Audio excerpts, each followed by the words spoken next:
News, politics, and special guests with a Texas twist. That's the goal of the Luke Macias Show. Our nation and state are at a crossroads, and if you're not informed, you're not equipped to make the change that our community needs. Join the conversation and join the cause for liberty today. Welcome to episode 30 of the Luke Macias Show. Thank you so much for those of you who've tuned in, and I'm going to get directly to our McKenzie Taylor conversation as quickly as possible. But wanted to just give you all a little bit of background. McKenzie Taylor is a reporter at the Texan who has written a number of pieces on the political battle going on between Dennis Bonnen, Dustin Burrows, and Michael Quinn Sullivan. And she has written one piece in particular that just gives a very thorough timeline of when Dennis Bonnen started making statements that were at odds with the statements that he made during the course of his conversation with Michael Sullivan, and then the accusations that Michael came out, the numerous denials that Dennis and Dustin have issued, and then the fact that Michael has a recording and what has kind of transpired since then. So McKenzie does a great job just kind of overviewing different players and different people's positions and the timeline of how this has all happened. As any Texan listening to this, you should be pretty in tune with this story because it is going to have a wide-ranging effect on the Texas legislature. It's going to have a wide-ranging effect on Republicans' ability to keep the House in 2020, and it's going to have a wide-ranging effect on whether or not the Republicans decide to lead when it comes to corruption and what that means for the future of our party. You know, the party is somewhat in an identity crisis sometimes, and especially in the last year or two.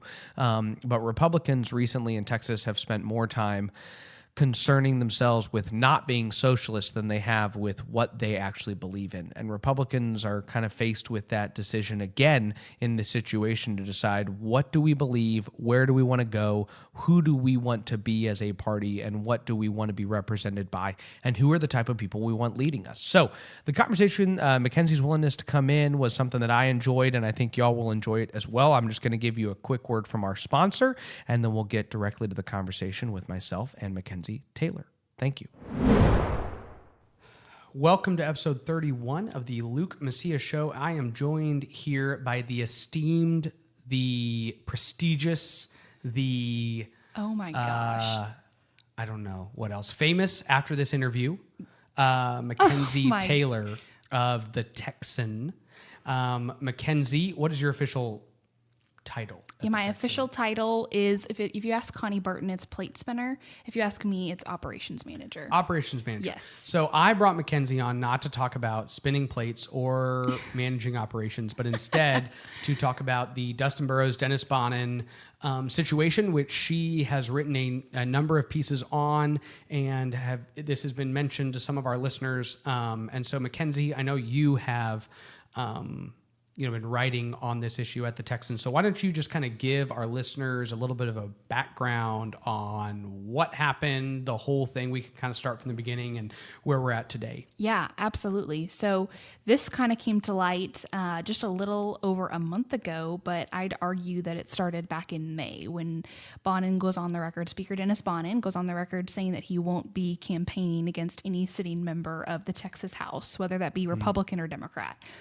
Goes on the record June 12th, a closed-door meeting occurs between Speaker Bonnen, Representative Dustin Burrows, who's also chairman of the Republican House caucus, as well as the Ways and Means Committee, and Michael Quinn Sullivan, CEO of Empower Texans, in Bonnen's office, we'll go to July 25th when Michael Quinn Sullivan then releases an article on the Empower Texans website detailing the meeting, essentially alleging that Speaker Bonnen offered his organization media credentials. They have a media arm. It offered them media credentials in exchange for his specific targeting of 10 GOP incumbent House members. And these members were, according to this, account, named by name. Sullivan printed the names of these 10 representatives in this piece.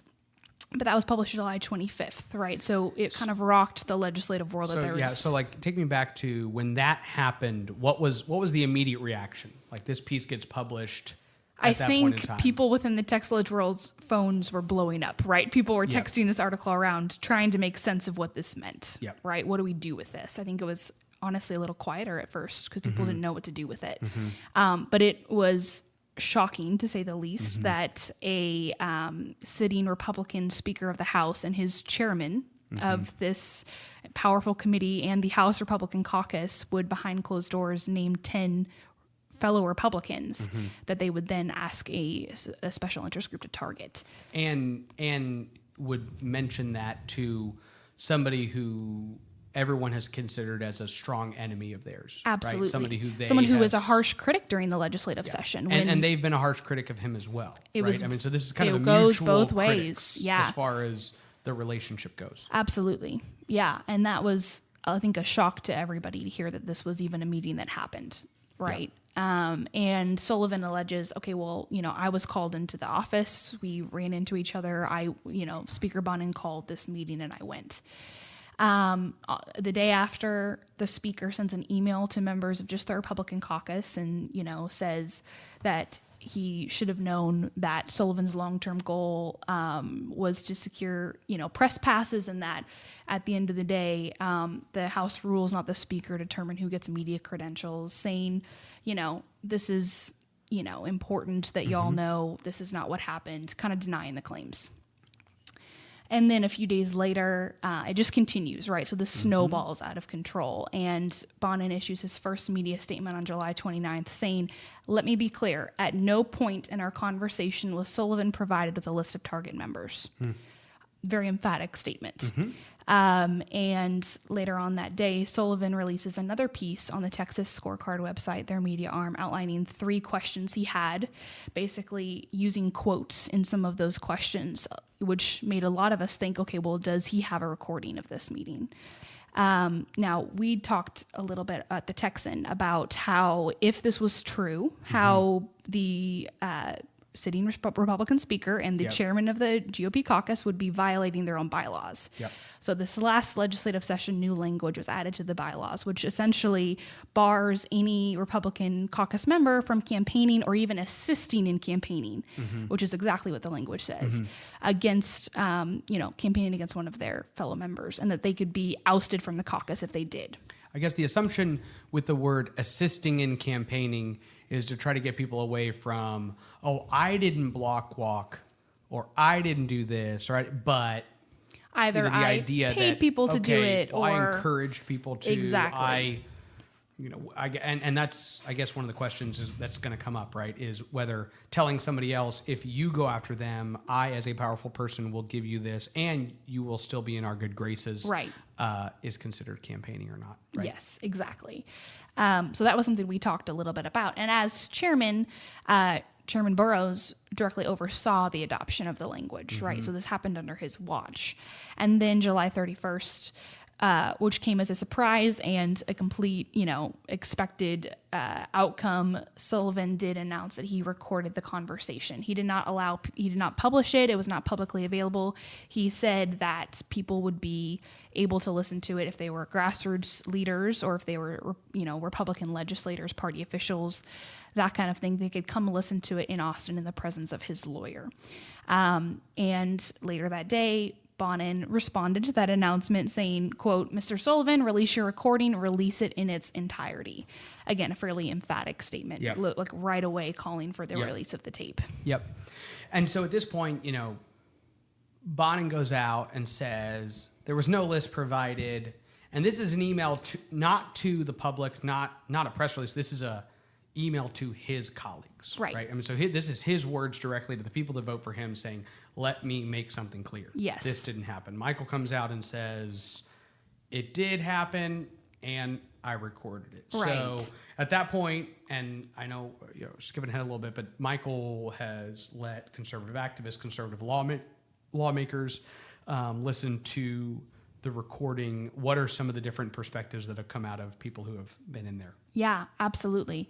I think there was as you'd expect, a wide variety of reactions, but there was a fairly consistent thread throughout everybody who listened to it. I mean, you had people like Jonathan Stickland, who is, by no means a huge fan of the speaker based on his public, statements and what he's done legislatively. And he came out and said, this is really bad. And Sullivan's account was entirely accurate. Yep. And then you also had people like Representative Travis Clardy, who is one of the more establishment members of the House, certainly not in Empower's camp, come out and say, this is the most disappointing thing I've ever seen. Yep. So by and large, it was a very cohesive response to what was said. So statements start coming out, and those are 3 weeks ago, 2 weeks ago. How long? About has that been? yeah, it's about at this point, it's about 3 weeks ago. Okay. And so the vast majority of them, if not all, but one or two, essentially saying that Sullivan's recounting of the conversation is accurate. Yes. Meaning he was indeed potentially offered media credentials in exchange for his monetary support of 10 particular GOP candidates. And my understanding of that whole situation is that the difference is that you can ask somebody for a campaign action in replace of a potential campaign action, right? To some extent, hey, if you help this person, I'll help that person right, too. Certainly. Or, hey, I'm going to help oppose this guy, and if you can give me money, I could do more of that, Absolutely. right? Something to that Yes. extent. But the actions of, please do this for me politically, and oh, by the way, I'm going to put your guys on the floor, which is what it's been quoted and confirmed. as, Yep. and through media credentials is an official favor, right? So you're saying, do these things for me politically, and I will in turn do this for you in my official capacity. Yes. And so that's the accusation. Yes. That's being made. Absolutely. One of the things that causes controversy. The phrase quid pro quo was thrown around, and it was not, most people did not think it was an exaggerated phrase to use in this extent, right? This is not something that, you are, and again, I think it's naive to think these kinds, not exactly this type, but these kinds of conversations don't happen behind closed doors all the time, to your point, right? Political conversations of this nature saying, okay, we'll do this, don't forget this vote, what do you think about this person's those kind of conversations happen behind closed doors. So what have the Democrats done? The Democrats have, they're almost immediately, people started listening to the recording. It became clear that Bonnen disparaged two particular Democrats during the recording. Yep. John Rosenthal being one, a freshman member, and Michelle Beckley being another. And she's a freshman member as well. Now, Rosenthal came out with a joint statement with Bonnen, right? So he came out with a statement that shocked many people, basically, which again, he's a Democrat member with a Republican speaker who apparently disparaged him privately in this meeting, saying incredibly defamatory things about him. And he came out with a joint statement basically accepting the speaker's apology. Speaker Bonnen said it was an emotional conversation that they had. But then Michelle Beckley, the other member who was mentioned, came out and said, I've not been talked to by the speaker. The speaker hasn't reached out to me. And she tweeted that in response to something that Rosenthal said. And then she came out with her own statement, right, saying, I have not been spoken with. Yep. I believe so. Speaker Pro Tem Joe Moody is close with Bonnen. Obviously, he serves as his right hand. He basically said, we just need to wait and see what happens. I need to know what was actually said. Well, wait for the truth to come out, is basically his position. And since then, it's kind of been all over the board, right? We've had certain Democrats kind of just shrug their shoulders and wait for the storm to blow over, and others have said, this person needs to resign. We had Trey Martinez Fisher of San Antonio send a very strongly worded email to his fellow caucus members, Democrat, saying, if we value integrity in the House, here's what needs to be done, kind of condemning Bonnen and Burrows' action, saying, come to the table, talk about it, and let's figure out what actually happened. Because a lot of folks are very disappointed in that. When Bonnen did issue an apology statement, which he did, he issued an apology statement. He only apologized for the quote unquote terrible things that he said, which certainly a lot of members found that to be sufficient, but a lot of members did not. And he did not address the quid pro quo. He did not address the list. And those were arguably the two largest and most obvious tenets of that conversation that were the most controversial. Yep. So what I know today, in fact, 20 minutes before we sat down, there was a letter that came out with that was sent by a number of different legislators to Chairman Click. Can you tell us a little bit about what the contents of that letter? Yes, absolutely. So for context's sake, Chairman Burrows resigned as GOP caucus chairman last week. And he resigned. He offered his letter of resignation. Stephanie Click, the vice chair, became the chair by default. Now they have to elect a vice chair according to the bylaws. They have to set a date for the election for a new vice chair within 30 days. And that could have been done electronically. That could have been done by letter. That could have been done in a variety of ways where people didn't have to be in person. Now, today, a letter was delivered to Representative Click with, I believe, 31 members' names, calling for an in-person caucus meeting, right? So essentially saying, okay, well, we want to have this vote in person, and we don't want this to be something we all do separately. We want to be in the room together when this happens. And this was delivered to Representative Click's office today. Now, this likely means that, Republican members are going to come together, be in a room together. Likely that means maybe Speaker Bonnen will show up. Maybe Chairman Burrows will show up, right? They are members of this caucus, and if they abstain from attending, then that would make headlines, to say the least. So this is not necessarily this is a, and I would be curious to know your thoughts on this as well, but this is a fairly direct move against the speaker in this regard. I think different people are going to look at it differently, but I think it's worth saying that Team Bonnen probably doesn't want 83 Republicans in the room together, right? I mean, it's just the reality that it's much easier to control different individuals when everyone is kind of siloed spread across out, their districts, right? And you talk Absolutely. to one person, and you and I have been in politics long enough to know how these conversations go, right? It's, well, he's with him, and he's saying this, and all of a sudden you get in the same room, and there's much different dynamics when all 83 people are, and it's who's sitting with who, and who's walking in with who, and where. And they're watching. This is politics. Watching. Everybody's really watching. You can't really hide your cards at that point. People start to truly see where different individuals are at. Absolutely. Right? And so this call for an in-person election of the vice chair is definitely remarkable. And I think it also brings up the potential problems of the bylaws change, which the Texan was the first one to report on, which is that you have these issues with the bylaws, and if anybody files an official complaint with the chairman, that Chairman Click will have to refer that on to the entire board, right? Yep. And the board is going to have to make a decision on whether the speaker and the previous caucus chairman, who had to resign, violated the bylaws. And the list of offenses, I don't have it in front of me. In fact, I should probably try to pull it up. I don't know if I would assume that it's somewhere in your story. But the list of punishment, right, that could be doled out is anything from being expelled, being suspended, being fined, any of those things. There's a variety, right? So any one of those for arguably two of the most prominent Republican leaders in the state. Yep. To have to be, faced with their own party in any way enacting a punishment. Yep. Is not a good PR situation. And of the current board makeup, it's Goldman, Rainey, Click, and Huberty. And I believe Sanford is policy chair. Is he? So yes. So he holds a position as well. I believe on so. that? And so Goldman and Sanford have publicly taken positions of kind of, we forgive the speaker and we'd like to move on.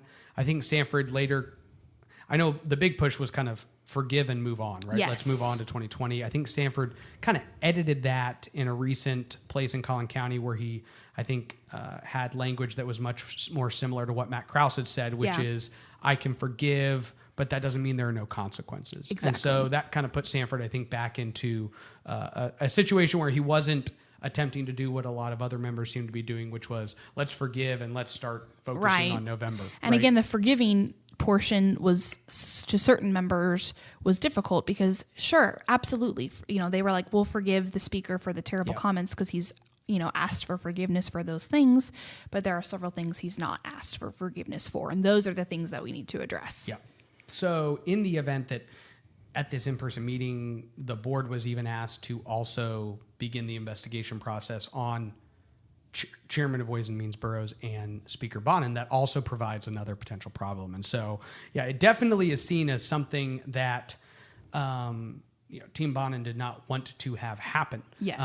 And I've heard even individuals speculate that one of the reasons that Dustin Burrows resigned was to try to prevent this type of in-person caucus meeting from happening, because when he's the standing caucus chair and we have so much compelling evidence that says that he broke his own bylaws, it's much easier to say, let's all get together and talk about that, right, which opens up the can of worms for all these other issues. If he's resigned, then you say, hey, submit your votes electronically, let's do this, and nobody has to all get in the same room. There's no action to be taken as far as who's in leadership. That's correct. And nobody's in the room. So we don't know all the individuals that have announced for vice chair, but I'm sure that over the next week or two there will be, and it'll be, I'm sure, interesting to see, who comes out and whether they're on this letter or whether they're, publicly having supported Bonnen or anything like that. Yeah, absolutely. And it looks, according to this letter, they are calling for the election to be held no later than September 15th.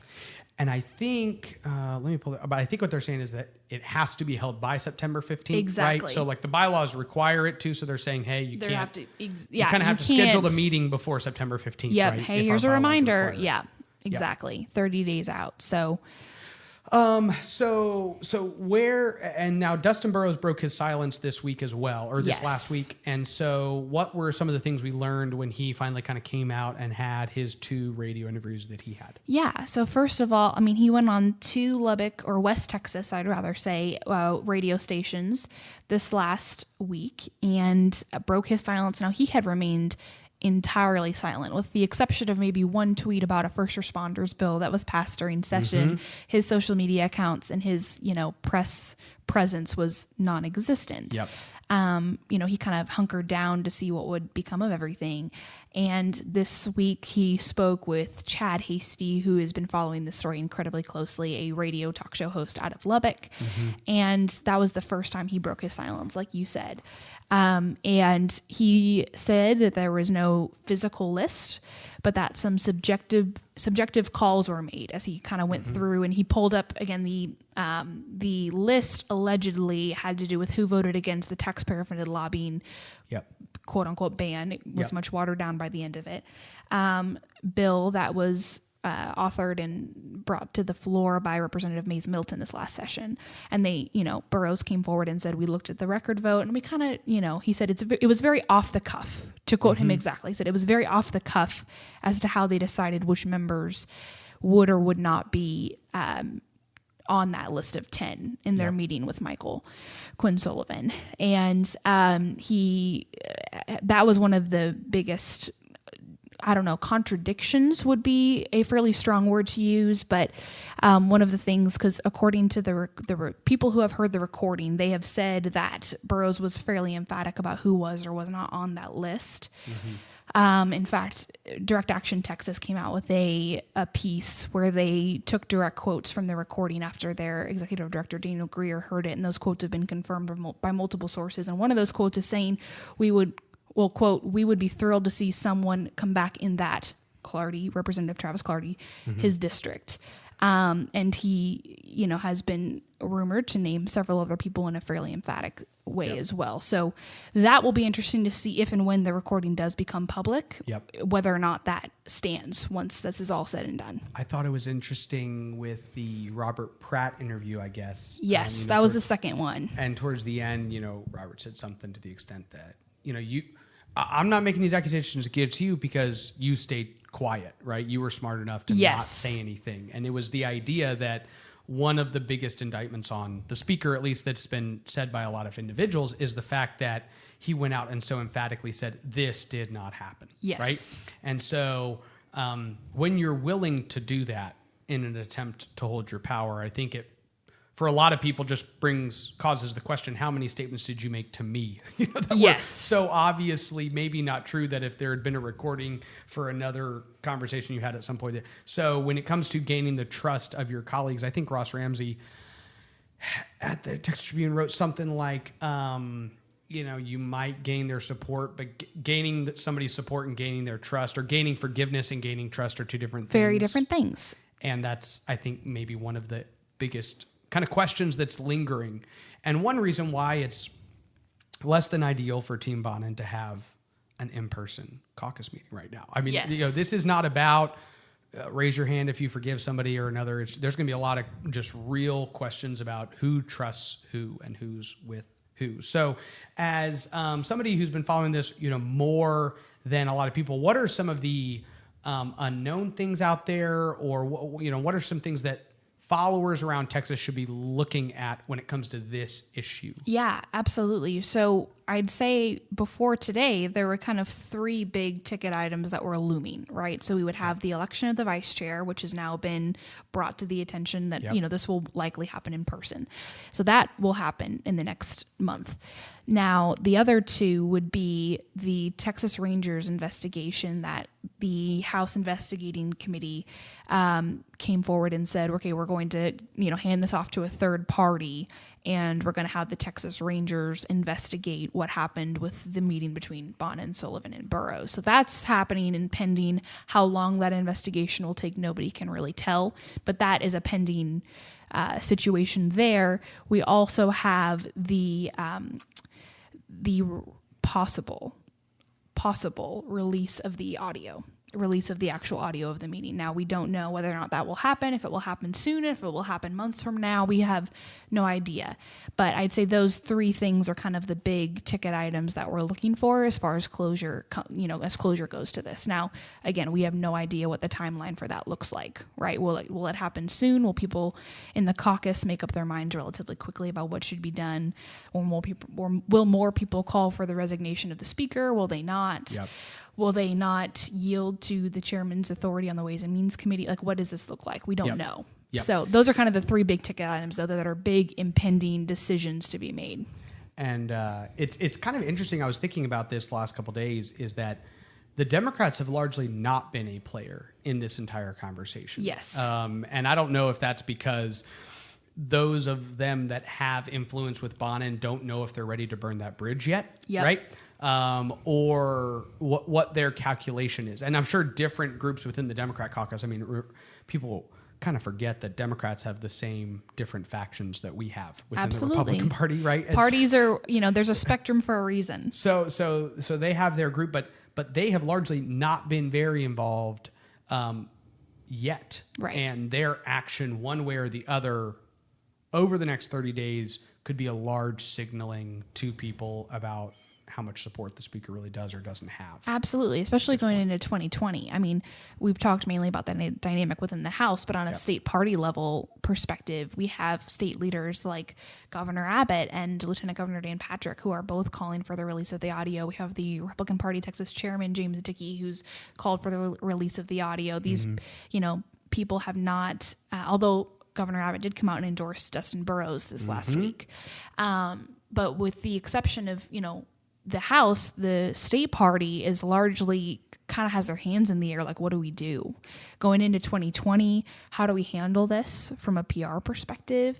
How do we handle this from a probably more, from their perspective, the conservative grassroots are looking for a very principled, kind of hardline response to this. Yep. Other party leaders are saying, how do we build unity going into 2020? There's kind of two approaches, and it's been interesting to see who within the party is on either of those things.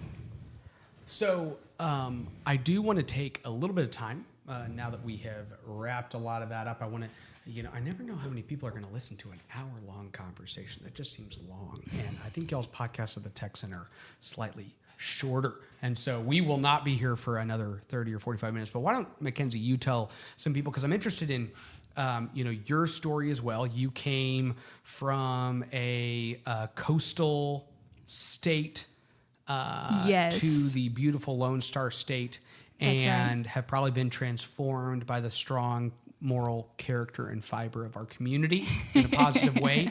And so why don't you tell people just a little bit of your story about where you came from, how you got even involved in Texas, and why you're excited to be doing even what you're doing now. Yeah, absolutely. So I grew up in Seattle, Washington, of all places.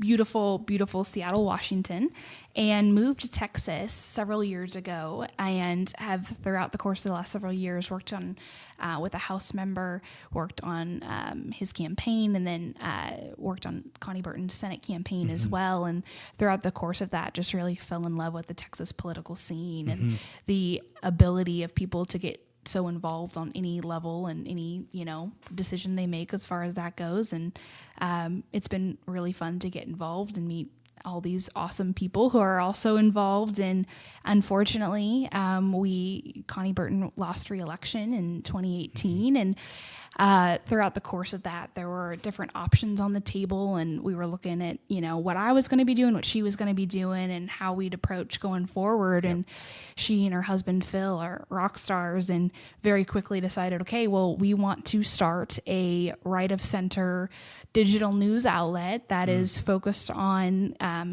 straight news, providing facts, and allowing for written work that is not hostile to the worldview of right of center Texans. And so since the election concluded and, since last year, we have been working to put this together, and it's been phenomenal to put the team together and to see how awesome they are. I could brag about our team all day long. They're just amazing. But to get to see the response of people who are just grateful to read an article, and instead of anti-abortion, it says pro-life, right? It's just simple things like that. The content is very similar. We're straight news, and we want to make sure people are getting both sides of any given story so that they can make the best decisions for their state, but that when they read it, we're reporting on what they care about, what matters to their pocketbook, and we're using language that isn't hostile to their worldview. Yep. So, as you have shifted away from the campaign side of things to trying to, be a journalist, what are some of the lessons learned or some of just the shifts that have gone on for you in that way? I honestly think there's a certain perspective of those in the policy world and the campaign world that is really great when it comes to transferring that to written work about what's actually happening. There's kind of an institutional knowledge that we get to take, and a lot of our writers have that, which is a wonderful bonus. It's not just me. A lot of our writers are very knowledgeable about this. Our editor comes from the DC world, the movement world there, and we all have a fair amount of institutional knowledge in one way or another, and that really does go to inform our writing. And I think a lot of the media tries to do an incredibly fair job, and there's other members of the media who are a little more biased in how they, tell a story, and we've been on the receiving end of that, and so we want to make sure that we're incredibly fair as well, that we've understood the difficulty of getting your point out in a story. So we try to be very fair. Well, I'm really grateful for your willingness to come by to talk about this issue. This is an issue that, I contend will likely be written about at some point in Texas government textbooks. And, one of my long-term goals is to teach, 5-10 years from now or so, and government classes in high school, college, something like that. But in even thinking through that, I'm realizing walking through this, that this is literally going to likely be an issue that people are talking about in 10 years. I think, and other people might think that this is just going to go away and wash over. But I wouldn't be surprised if it's one of those that has lasting effects on the legislature and the legislative body. And I think the question for Texans is whether or not this revelation of unethical behavior is going to produce a positive changes or negative changes, because changes are coming. And so it's up to, I think, individual Texans on what they do. And I'm really grateful for your willingness to come on and educate our listeners so that they can be more informed and make decisions as to what they want and expect from their elected officials. And thank you for continuing to report this. I assume that people can expect that there will be other stories coming out. So, McKenzie, where can people follow you if they want to know what's going on with this stuff? Yeah, absolutely. So my Twitter handle is McKenzie Taylor, and make sure to follow at the Texan News as well. That's our main account. So make sure to follow that one. Thank you so much for your time, McKenzie. Thanks, Luke.